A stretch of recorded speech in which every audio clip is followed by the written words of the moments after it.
3 final bosses of each expansion. The ultimate villain of the World Soul Saga. Let's see what Doran thinks about who we're going to be fighting. Iridikron isn't even in this picture, so he's probably just some in-between bitch boss according to his theory, but let's find out. So, the goofball Farak has been defeated by Lexstraza's Power Rangers and Friendship, and I know, huge shocker, really kept you on your toes, no one saw this coming, but soon with the World Soul Saga, we are going to be diving deep into the real Let Doran the cook, real warcraft. the truth the teller. storyline that stopped at the end of Legion and early BFA and will now continue. Xalatan, Old Gods, Void Lords, Light, Titans, Sargeras, all the cool aspects of our lore are coming back to the game. However, right. with 3 new expansions, we need 3 big villains, and who are they going to be? We already know Xalatan and Ashara are coming, we know the Titans and Amantul are coming later, possibly Sargeras, possibly the Void Lords. So, who are going to be the final bosses of each expansion of the entire World Soul Saga? Okay, look, if I had to guess right now, just a straight up guess, who are the final bosses? I think it's Iridikron.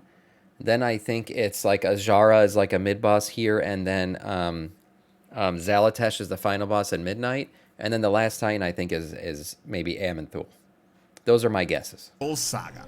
Before he says anything. Out, U.GG now just got an amazing before he update says where anything, you here's can your check ad. out all the builds from the Team Echo roster to see what they're working with. Now, U.GG is a super straightforward forget, website Baby J. where you can look at all Hopefully. the best and up-to-date builds for your class for anything from Mythic Plus to PvP. You can check out tier lists to see what are the currently best performing classes from healers to DPS to tanks. Of course, this isn't just some random guy's opinion that is writing this. All of this is based on hard data from the very best players that is constantly See, Shomix, you make a good point. Sargeras was going on his Titans killing spree, and then he came to Azeroth and found what he found. Maybe they cleanse her. Who knows? Based on hard data from Mythic Plus to PvP. Performing classes from healers to DPS to tanks. Of course, this isn't just some random guy's opinion that is writing this. All of this is based on hard data from the very best of WoW players that is constantly updated and compared with each There other. you go. Personally, I've been U.GG. playing a Fury Warrior all my WoW career, Use it. and as you can see, I can find the best performing builds for a Fury Warrior, most optimal gear, best in slot, gems, enchants, trinkets, all with a single click of a button and a super straightforward UI. So Easy. make sure to click Easy my money. link in the description below, check out U.GG, and optimize your performance for 10.2 completely free. Before we dive into the juicy bits of the lore, let's unpack a game-changing concept Blizzard has been brewing for the past 2 years that you need to keep in mind in case you missed it. The era of isolated big bads is over, expansions are now seamless transitions, a continuous storyline evolving beyond merely defeating one mega villain. The World Soul Saga perfectly embodies that shift. Now, don't get me wrong, final bosses are still a thing, expansions obviously need to have a final boss or the final raid. It is just that expansions no longer focus on defeating one big bad like back in Wrath and Cataclysm, and then we defeat them, we go on to something completely different. There will never be another Lich King big bad. That's the pinnacle of big bads. We're just going to have to accept that. And on and on. It is just not sustainable long term. So the concept that they presented in the World Soul Saga is pretty much exactly what they have been talking about for the past like 2 years. Expect one true final boss of Warcraft, which is going to happen in the last Titan, and more than likely might even be the last Titan. We'll get to this in a bit. However, we should technically have at least 2 major bosses for the War Within and WoW King Julian, get that shit out of my chat. Frame it as one big evil character we need to defeat to save the world from evil. Just see it as a villain we need to go through to progress towards the true big bad we should be seeing in a few years. Now, seeing that the expansion was announced like 3 weeks ago, I know, predicting the next 5 years might sound exactly like Crystal. By the way, I kind of take back what I said about the War Within. I think we're going to fight Iridikron during the War Within and kill him. And then maybe we take our first shot at Zalatesh, but we lose. Right? We lose because we are going to lose at some point in this World Soul Saga, just like the Infinity Saga. They literally said they took inspiration from it. When we lose, that's what kicks off Midnight. And then we go into there, and eventually we got to fight Azara's and Zalatesh again. And the second time we fight her, maybe we defeat her. ball gazing, but we've got more than just no, not the jailer. And we've got some things we can work with here. From Don't bring that books shit to up. character depth and foreshadowing since Legion, Blizzard has really laid down the groundwork for what is to come in this saga. First of all, it is important to note that Blizzard has actually He literally just quoted the jailer. He said, "What is to come?" I mean, that's expansions, so we have He's a everywhere. pretty We can't get away good from general idea what is going to happen, and these expansions didn't come out of nowhere. I mean, actually, they've been foreshadowing it pretty much since Legion, so it starts with us reaching the World Soul, near the Awakening Underground with Xal'atath and the Void, then we get the invasion through the Sunwell and Qualtalas, where we get the ultimate Void versus Light battle we've been waiting on since forever. Keep in mind, the Void invasion is obvious. The expansion is called Midnight, but this also implies that the Light together with the Naru and the Army of the Light are going to be coming in this expansion as well. Then after that, things will spiral out of control. To quote Chris Metzen, the Titans will arrive in Ulduar, and I think it's right. Like, we are going to repel the Void in Midnight, and then we're going to realize, like, the Void aren't the only baddies. I don't think we're going to say the Void is good, but we're going to like beat the shit out of the Void eventually in Midnight. And then we look behind us and we're like, wait a minute, those guys aren't good guys either. And then we fuck the Titans up. And then we realize we are like the middle ground. That's what Azeroth is. She is the middle. She is the balance between both, and that's what we are too. And it will all culminate, and we will uncover a vast conspiracy. So, I know, quite a bit to unpack here, but if you think about it, the Titans are the ones running around destroying entire planets. The Void, they're just corrupting it. They're not killing life. They're not taking it away. They're just corrupting it. Start from Curse the beginning, of flesh. which is the Free war will. within. Those things are from the Void. Has been hinted at for years, and those Dragon Isles just popping out of the blue, not a coincidence. The jailer did everything Are wrong. having Get out of here with visions, that and crap. it is more than just the World Soul. It is a grand plan orchestrated by none other than Xal'atath herself, dating back to Legion when she observed our every move and everything we did. In a recent interview for a German website, Blizzard confirmed that Xal'atath is not an old god, cheered when the old gods were defeated, is older than the old gods, and serves the Void directly. Now, about she is the Harbinger. She is not an old god. She is like the bringer of the Void Lords or something like that. That's what we're going to realize. They were believed to be just mere weapons of the Void Lords. Blizzard has I recently compared her to the Silver Surfer. If you guys ever watched the Fantastic Four movie and all that, or you know the lore of the Silver Surfer, he was like the bringer of the Destroyer of Worlds. And without him, essentially the Destroyer of Worlds could not come. So I think like us fighting a Void Lord's kind of ridiculous in my opinion. So I don't think we're going to necessarily do that.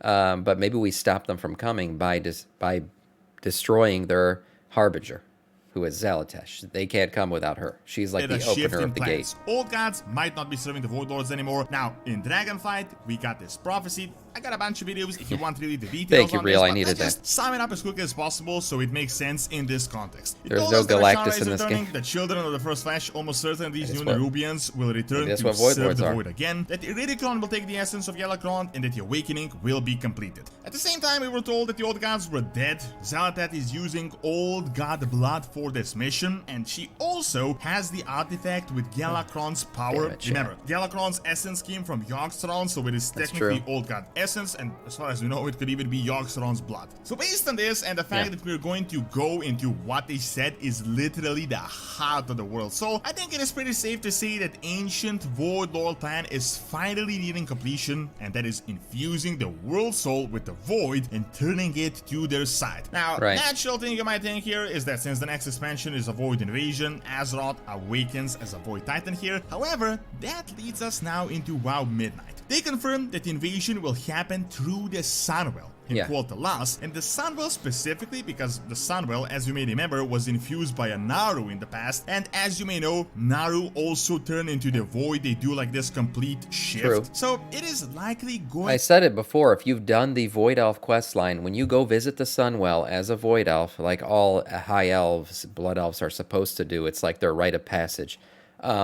The Sunwell pops off and all these void things start spitting out. It creates like this crazy reaction, and I think they're going to play off of that a little bit more at Midnight. If you haven't done the Void Elf questline, go do it because it has a lot of There's a ton of lore in that opening series questline. To be the conduit more for than the invasion. others. Now, in the War Within, we got this light crystal that drew these Arati humans that looks like another ship, and that suddenly started going crazy and turning into the Void recently, which is exactly what Naru do. So, almost certainly, this is going to be the connection between the two expansions, Naru, Sunwell, light crystals. Now, this is when things get good. Here is the thing. The heart Once of the Ezra. Void invades, the light army will show up to fight against the Void, and then Chris Metzen said things will spiral wildly out of control, which will draw in the Titans. My best guess here is that the awakening of Azeroth is imminent until the last expansion, so it is constantly going to be in Remember, that is Iridikron's plan. He wants to draw the Titans in. He wants to bait them out so he can fight them. So maybe he'd still be alive at that point. I think we're going to kill him in the War Within. It just makes sense. It is almost impossible that Azeroth will awaken in the first expansion. As far as we know, that is like a game over for our planet. Plus, I mean, the saga is called the World Soul. This finale is supposed to happen at the end of the World Soul saga. I honestly doubt we will wrap up the World Soul in the first part. So the logic is this. Yeah, I agree. Cosmological powers want Azeroth for themselves. The Void almost seizes it in War Within, but the light intervenes. In Midnight, it is a full-blown war with the Titans, preferring destruction over Azeroth succumbing to the Void. We've seen this with Elgon the Observer. They come back at the end of Midnight. We are now caught in the crossfire. Titans, Void, Light, all fighting for our World Soul. It is a realization that none of these cosmic entities care one bit for us mortals. They're all vying to turn the World Soul to their side, unveiling the conspiracy that has been foreshadowed. This conspiracy will also very likely involve the first ones and might even be new lore that no one can really predict right now. The first one's that is lore. The way it could possibly go based on the current info, but let's look at who could actually be the final bosses in these chapters if it kind of happens in this way. First of all, we got Iridikron, and this is a character I think Blizzard is actually doing really well. We kind of had to I think Iridikron's a pretty good villain. Slow storyline in Dragonflight to get him, but it seems like they're really setting him up for the long term, and since he's connected to Northrend and his goal is to draw out the Titans, he looks cool. His goals seem pretty clear. He's literally told us what he wants to do. He's not trying to 5D chest us or whatever. You know, he's made his plan obvious. He seems to be working through his plan. Everything he's doing seems to be working towards that goal. It makes sense, and he's a badass. He's kind of cool looking. So that, I mean, in all those things, he checks the boxes that the jailer never did. A bald, nipply man that never had a real plan to begin with.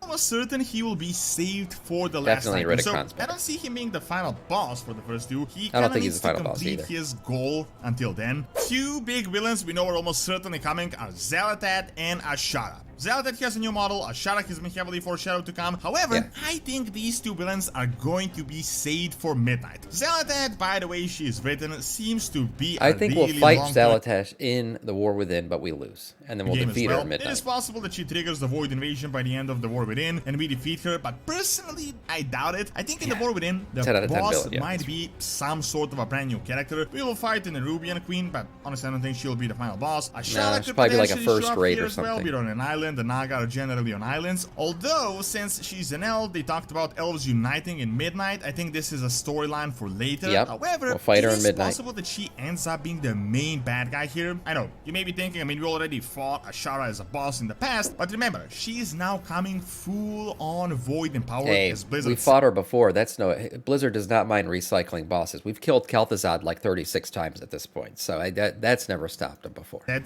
from the Whale of the We'll Void. fight her again. So this is going to be like Ashara on Void steroids. What is also possible in the War Within is that we could fight an old god. Super long story here. She is the first raid boss. Logic, but yeah, old gods. No, Azara's not the first raid boss. They confirmed that. What's it called? The Nerubian one is the first raid. They already confirmed that. Yeah, not Azara. She doesn't have anything to do with them. Sort of that. They said it is not an old god expansion. However, death is super complicated in WoW. We got Xal'atath fiddling with old god blood. He promised to save her people. Blood, so I can see Azishu, I mean, how many times has somebody dabbled in void magic in an attempt to do something good? Well, you know, someone called Neltharion tried to do that. Neltharion's intention was never to turn on everybody and become Deathwing. It's just it's like the unavoidable corruption. There you go. The corruption, right? And that's why we're going to be paying a lot of attention to what's her name? Illyria, right? She's dabbling in void magic a lot. She's infused with the void and all that shit. Is she going to eventually become corrupted? I definitely think Azara we'll see her again, but you know, she's been deep in the void now. So whatever her original plan was to align with N'Zoth, she's probably, you know, going beyond that now. Something going on like crazy here, maybe like Yashara is being resurrected. However, personally, I don't think the Nerubian Queen is the first boss. Yeah, that's right. Huge big bad. Might be like a filler villain, very similar to Farak. I think this is just when the story is going to start to heat up, and then the big things will be happening in the last expansions. Sense. Now, in Midnight, I think things are really going to start culminating. So this could be when we actually fight Zalatat, as it seems like we will deal with the Void by the last Titan. We could also potentially start fighting an actual Void Lord, as this is a Void invasion, or maybe even the Avatar of Azeroth that almost turned into it. Now, if Ashara is relevant in Midnight, I don't really see her as being a main boss, but more like a side villain. So, realistically for WoW Midnight, very likely Zalatat, a Void Lord, or something more directly Void related. However, for the I think we stopped the Void Lord from being going to start getting really good. So the initial obvious conclusion is, well, the Titan Pantheon and Amantul in particular, because in the recent in-game book they started slowly foreshadowing him as the bad guy that isn't exactly a friend of life, and they also started painting Elnar as good and related to Lune, which seems to be our friend. So I could see the Pantheon breaking up in the fanatical side, that could be a thing, and we might even fight Amantul as the last Titan, and all of this could culminate in Azeroth Ultimate Awakening, and this is how the saga will end. Other than this, we got the Ridicron saved for this expansion, but let's be real, I don't think he's going to be the final boss. He just isn't of that caliber. I could see him more as like a medieval type figure in the background in this entire thing. However, on the other hand, we have a really interesting thing the community has noticed. So technically, we got the Sword of Sageras as the focal point of the start of the saga, and it could possibly be the end as well. When Chris Metzger was asked when are we getting rid of it, he said in time, friend. Now, check this out. Sargeras is technically the last Titan. The Titan Pantheon is alive, but they're really shells of their former selves. They were kind of killed in the past, but the only Titan with true power is actually Sargeras. What is 100% possible is that through his prison time, Fel might have just left him and he's returned to a more normal form. It is possible that Sargeras could come back in some form. Really makes sense from a practical standpoint as well. Sargeras can get a lot more people hyped for an expansion. It can sell I definitely think Sargeras is going to come back, and I even think he could fight on our side. That's definitely a possibility. You might say we fought him back in Legion, but we didn't really fight him. I mean, he was kind of in the background. We kind of defeated him, but we never actually fought him. This time, we could actually be facing off against Sargeras. However, for the last Titan, as the culmination of the entire saga, someone big not a chance he's not going to be on our side. Biggest villain we have. I don't know. I think he's talking to Illidan right now. They're maybe chit-chatting after all these years. I remember a lot of time has passed between Shadowlands and everything else that's come. So they're sitting up there talking, and maybe they start to realize a truth that's an intermediary between what either of them believed. Now, by on our side, I don't necessarily mean he becomes a good guy or something. No, I don't think that. I just think we end up having a common enemy, and that common enemy is probably Amantul, or the other Titans. That's definitely what I think could happen. Probably ever faced. So think of the caliber of like the Titan Pantheon, Sargeras, and ultimately I could also see the World Soul Awakening and this entire process just actually being complete, and something huge could be happening for Azeroth by the end. Thank you for watching. Check out how Gilneas is getting a revamp by clicking on the screen, and check out my video on ancient Greek colonies in Spain by also clicking on the screen as well. See you next time. Doran, the Teller of Truths. Yes. Actually, not that speculative of a video. I think there's a lot of interesting stuff that he said in this one. 3 final bosses. My final conclusion here. In the War Within, we will fight Iridikron, and then we fight Zalatesh at the end. Zalatesh defeats us, leading us into Midnight, where we fight Azara at some point in that expansion. Then we rematch with Zalatesh, finally defeating her and somewhat closing off the Void Lords from our planet. But we realize the Titans are not who we thought they were. They're not the goodies that we once thought they were. We go into the last Titan, maybe we fight Amantul at the end, and that is the World Soul Saga. Book it, clip it, you heard it here first.